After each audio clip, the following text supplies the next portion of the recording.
This broadcast is brought to you by the British Israel Church of God.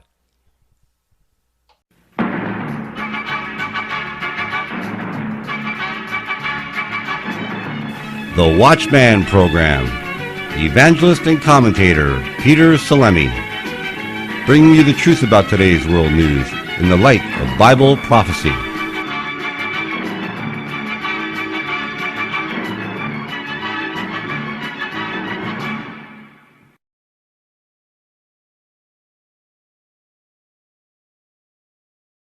Hi, Peter Salemi, and welcome to the Watchman program, sponsored to you by the British Israel Church of God. Way back in 2004, I wrote a book and did a video sermon on China in prophecy. And way back then, I said that China would rival the United States of America as world power. And when we look at China today, we see China with double-digit growth in their economy every single year. We see China investing multiple billions of dollars in their military, and we see China's influence and strength growing every single year, and it is now rivaling the United States of America. Yet, in the United States, we see America's influence and power shrinking, especially when we see what's happening in the Middle East today. Its influence, its power is shrinking. We are continually borrowing money, raising the debt ceiling, and we see that China is the one that is buying up U.S. debt. How could I have known way back in 2004 that this would happen?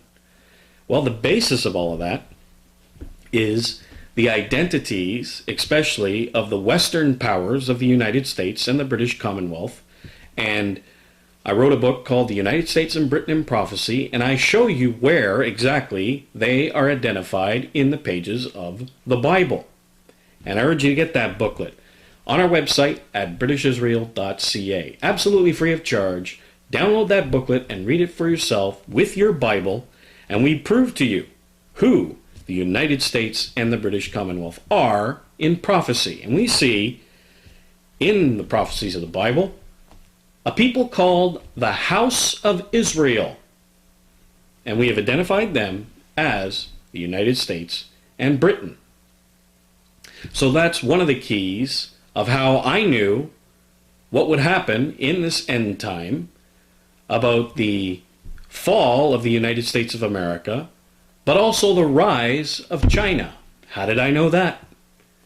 Well, in Ezekiel, the 38th chapter, we see a nation and a king called Gog, of the land of Magog.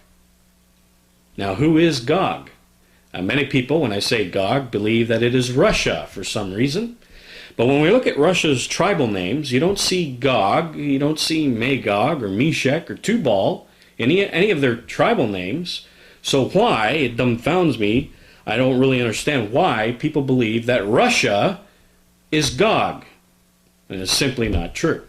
Now, when we look at Bullinger's Companion Bible and other sources, we see that Gog is really the name of Agag, who was the king of the Amalekites. And it's interesting that in Ezekiel, the 17th verse of the 38th chapter, God says this to Gog, "Art thou he whom I have spoken of old time by my servants the prophets of Israel, which have prophesied in those days many years that I would bring thee against them?" So there are ancient prophecies before Ezekiel that show that Gog would come up against Israel in the latter days. Do we see prophecies like that before the time of Ezekiel? Absolutely. We see them in Numbers, we see them in Exodus the 17th chapter, and we see them in Joel, and it is speaking of Amalek. Amalek, whose king was Agag or Gog. And we see in Numbers the 24th chapter, Amalek coming up against Israel, breaking up the NATO alliance, because we see Amalek afflicting Asher and Eber. And of course, Eber are the Hebrew peoples. Asher is End Time Germany. And if you want to know more on that, our booklet, Germany and Prophecy, is available on our website at britishisrael.ca if you want to take a look of who End Time Asher is. So we see the Hebrew peoples and Asher together against a common enemy called Amalek. And this is all documented in our booklet, China in Prophecy. And I urge you to read that. The link is on our website. Download it absolutely free of charge. And you will see China and its migrations, where they started from, Amalek, and its migrations into Persia, then eventually into China. And of course, they migrated with the peoples known as the Hittites, the peoples of Chittim. And we see in the prophecy in Numbers, the 24th chapter, Chittim, the ships of Chittim. And then it says, Amalek shall perish forever. So we see them together against Asher and Eber. So Amalek and Chittim, and Amalek married into the Hittite peoples when he rebelled against, when Edom rebelled against Israel and God, and they married into the race of the Hittites. Now, who were the Hittites? The Hittite peoples, what did they look like, actually? They kind of owned the Mediterranean coast there, and Italy was actually named Cathay, or Chittim. They put their name on it, even though the Italians are not of the Hittites today, but they still retain that name, and that's nothing new. I mean, we do it even today. We see places in the United States with, or Canada, with Indian or Aboriginal names, yet there are no Aboriginals in that land. They just retain the name, but we see, the English peoples in those particular areas. And it's no different. Italy was known as Cathay or Chittim because Chittim, or the Hittites, dwelt there, but then Chittim migrated when their empire fell and migrated east into China, and China's ancient name is Cathay. The Hittite name, the Chittim peoples. And what did these people look like? When we see monuments, Hittite monuments, and we also see the Hyksos peoples, who we have identified as Amalek, who were part of that Hittite empire because Amalek married into the race of the Hittites. We see them in Egypt, and we see monuments of the Hyksos and the Hittites, and they looked like Oriental peoples, like the Chinese today. And eventually these people retreated, and we trace Amalek and the Hittites all the way to China in that booklet, and we use a lot of historical sources to show you that the Hittites, the peoples of Chittim, and the peoples of Amalek are in China today. And even the gods that they worshipped was the dragon, Seth, the dragon. And we see, of course, dragon worship in China today. They got that suit on with the dragon, and they parade around the streets in their festivals with the dragon. I mean, it's obvious who the Chinese are today. The peoples of Gog, Amalek, the Hittites are the Chinese peoples today. So when we see in Ezekiel the 38th chapter, in verse 2, it says, Set thy face, O son of man, against Gog, Amalek, Chittim, China, the land of Magog, which is Mongolia, and that's the whole land of China. Of course, the Chinese occupy the Magog land today, but also the Mongolian peoples who still live in that land to the north. The chief prince of Meshech and Tubal, which we have identified as, now China is the chief prince of who? Well, Manchuria, which is Meshech, and Tibet, which is Tubal, contrary to popular opinion of Moscow and Tobolsk. Again, we don't see that in Russia's tribal names.